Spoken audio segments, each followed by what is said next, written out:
तो दोस्तों, ये भाई साहब पूरी बात जो सच बोल रहे हैं, इनकी बातों को आप सुनिए गौर से। नौजवान बच्चे को मार देते हो किस नाम पे? सर्वे के नाम पे। जिस सर्वे को आपके वहाँ के वही आवाम आपको कंप्लीट कराने देती है, वही लोग होते हैं जो बोलते हैं कि आप सर्वे कर लो। वहाँ के जो मुअज्जिम होते हैं, वहाँ के इमाम होते हैं, वहाँ के जो लोकल लोग होते हैं, कोऑपरेट करते हैं। बिल्कुल उस कोऑपरेशन के बाद फिर आनन फानन में आप जाते हो, फिर सुबह 5, साढ़े 5 बजे 6 बजे जाते हो। और जाते किस तरह से हो मेरे भाई?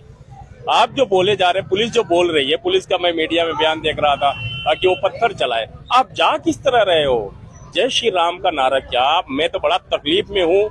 मैं जब से ये वीडियो देख रहा हूँ, ये जय श्री राम का मतलब क्या है? तो बिल्कुल गलत था। जब कोर्ट से आदमी आए हुए हैं और सर्वे करने जा रही है टीम, तो ये जय श्री राम, ये इस तरह के नारेबाजी क्या? ये जय श्री राम, मेरे को उनसे तकलीफ नहीं है। मेरे को तकलीफ इस बात से है कि जिस श्री राम को मर्यादा पुरुषोत्तम श्री राम बोला गया, मर्यादा पुरुषोत्तम बोला गया, उस श्री राम के नाम को तुम लोग लेके आतंक फैलाए हुए हो। तुम कहाँ ले जा रहे हो हिंदुत्व को? हिंदुत्व का मतलब तो यह है नहीं, सनातन का मतलब तो यह है नहीं, और इस्लाम का भी मतलब नहीं है कि किसी पे जबरन अपनी धर्म को थोप दिया और अपना धर्म मनवा ले। दूसरी बात, जो बात हमारे भाई बोल रहे थे डेमोक्रेसी, ये डेमोक्रेसी में, भारतीय लोकतंत्र में, भारतीय एक संसदीय प्रणाली है। डेमोक्रेसी का डिफिनेशन बोलता है कि for the people, by the people, of the people. Abraham Lincoln बोलते हैं कि लोगों के खातिर, लोगों के द्वारा जहां शासन चलाया जाए, प्रशासन चलाया गया, उसी को लोकतंत्र बोलते हैं। और हमारे महामहोदय, हमारे प्रधानमंत्री जी बोलते हैं कि दुनिया का लोकतंत्र जननी है, लोकतंत्र की जननी है भारत। उस भारत में भारत माँ के बच्चों को तुम खुलेआम गोली मार दे रहे हो, तुम्हारी प्रशासन गोली मार दे रही है। किस नाम पे? केवल मुसलमान के नाम पे मार दिया जा रहा है। ये डेमोक्रेसी बची है कि नहीं बची है? अब मुद्दा इस बात पे होना चाहिए। अब ये संसद में डिस्कशन का मुद्दा है कि क्या भारत में लोकतंत्र बचा है कि नहीं बचा है, क्या भारत धर्मनिरपेक्ष देश है या नहीं है। अब ये सवाल उठ रहा है, क्योंकि बाबरी मस्जिद के टूटने के बाद जब बाबरी मस्जिद शहीद होती है, 1991 में हमारा वर्शिप एक्ट आता है। उस एक्ट में बोला जाता है कि जो भी स्टेट रहेगा वर्शिप एक्ट में, चाहे वो हिंदू का धर्म स्थल हो, मुस्लिम का धर्म पूजा स्थल हो, सिख का हो, ईसाई का हो, बौद्ध का हो, जैन का हो, जो जिस स्टेट में है उसी स्टेट में रहेगा, उसमें कोई रद्दो बदल नहीं की जा सकती। उसके बावजूद तुम ज्ञान वापी को लेके आते हो, तुम संभल की मस्जिद को लेके आ जाते हो। केवल तुम्हारा वो राहत इंदौरी का एक शेर है कि सरहदों पे बड़ा तनाव है क्या? सरहदों पे बड़ा तनाव है क्या? कुछ पता तो करो, चुनाव है क्या? जब भी चुनाव आता है तुम्हारे पास कोई मुद्दे नहीं है। जैसे हमारे भाई लोग बोलती है ना, भुखमरी तुम पे देखी जा रही है, इकोनॉमिक सिस्टम ध्वस्त हो चढ़ता है, हेल्थ सिस्टम खत्म हो चुका है, भारत बर्बाद के कगार पे खड़ा है। और तुम क्या लेके आए हो? तुम्हारा ये 2025 का मुद्दा हिंदू मुसलमान का मुद्दा होने वाला है। तुम बोल दो ना, अलन ऐलान बोल दो। तुम सत्ता में हो, तुम राज्यसभा में हो, तुम लोकसभा में हो, तुम हिंदू राष्ट्र बनाना चाहते हो, बना लो।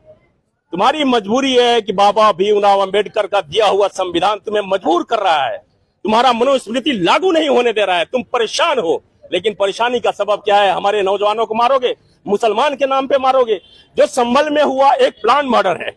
आप देखो, आप ट्रेन में सेफ नहीं है। हम लोकतंत्र के मानने वाले लोग हैं ना, हमारे सर पे अगर टोपी रहेगा तो आप मेरे गोली मार दोगे? आप ट्रेन में मुझे गोली मार दोगे?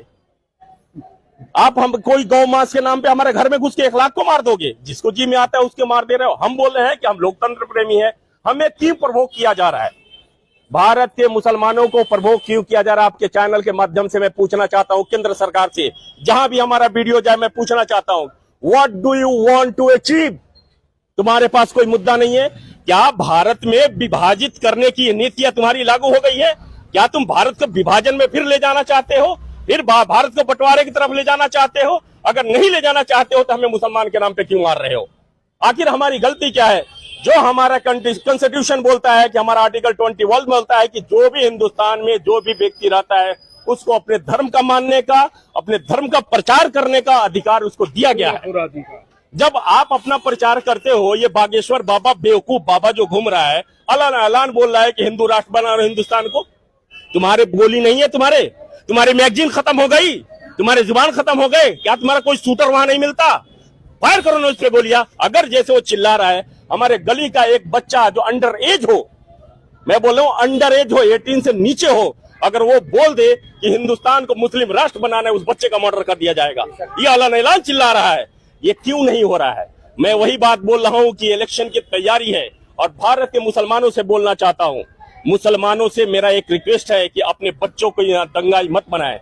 ये कुछ दिन का वक्त है, जब फिरौन नहीं रहा तो ये भी नहीं रहेगा, जब हिटलर नहीं रहा तो ये भी नहीं रहेगा, और जब हिरण्यकश्यप नहीं रहा तो ये भी नहीं रहेगा, जब तुम्हारा ये कंस नहीं रहा तो तू भी नहीं रहेगा। जो सत्ता में बैठ के तू कंस का रूल अपना रहा है। तुम्हारा धर्म बोलता है कि जब भी धरती पे अत्याचार होता है तो श्री राम जैसे लोग पैदा होते हैं, कृष्ण जैसे लोग पैदा होते हैं। कोई ना कोई भारत में पैदा होगा और तेरे सत्ता को चूर चूर कर देगा, तुझे फिर जमीन पे लेके आएगा। तुम्हें एहसास होगा कि तुमने क्या किया हिंदुस्तान के साथ।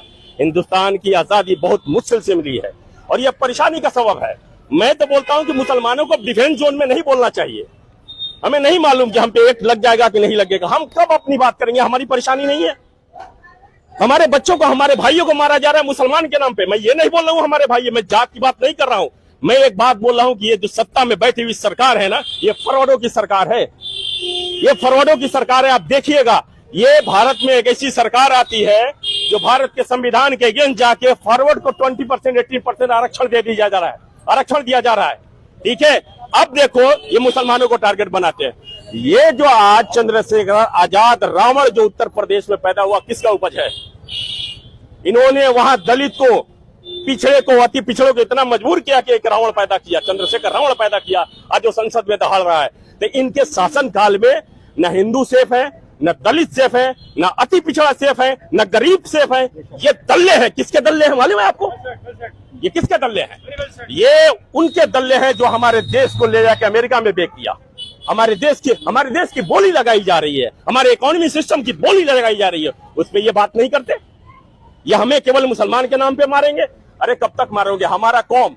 मैं एक और मीडिया चैनल को मैं दे रहा था, मैं उनसे बोलना चाहता हूं, ये सत्ता के बैठे हुए केंद्र सरकार में जो काबिज हैं और राज्य सरकार में जो काबिज हैं, कि हम मुसलमान, अगर तुम मुसलमान की बात करते हो तो हम शहादत से नहीं डरते। और हमारा कुरान कहता है कुल्लु नफ्सिन ज़ाइक़तुल मौत, और ये हमारा ईमान है कि हमें मरना है, हमें दूसरी जन्म नहीं होना, दूसरा हमें पुनर्जन्म नहीं होना है। हमें ये हमारा ईमान है। अगर कुरान कह दिया तो हमारा यकीना है कि हमें मरना है। तुम चला लो गोली, लेकिन हमारे इस्लाम को न तुम, न तुम्हारे दादा, न फिरौन, न तुम्हारे परदादा, तुम्हारे नस्लें तबाह हो जाएंगी, लेकिन इस्लाम खत्म नहीं होगा। ये क़यामत तक इस्लाम रहेगा, जब तक क़यामत नहीं आता है। जी, इंशाअल्लाह। ये आप देख रहे हैं यहाँ पर खतीब त्यामी और ये लोग हैं, और काफी दिल्ली की जो पब्लिक है वो जामिया नगर की, वो काफी नाराज है जिस तरह से ये संभल में दंगा करते हैं और लोग मारे जाते हैं और कुछ गिरफ्तार भी हुए, और जहां जो है जख्मी भी हुए काफी तादाद में। ये कहां तक सही है आप लोग कमेंट्स में बताएंगे। क्या होना चाहिए इस पे, किसको अरेस्ट होना चाहिए, किस पे केस चलना चाहिए, ये सब आप लोग ज़ियान न्यूज के कमेंट्स में आप लोग दीजिए। इसी के साथ मैं अहमद, ज़ियान न्यूज एक्सप्रेस, जामिया नगर, जाकिर नगर।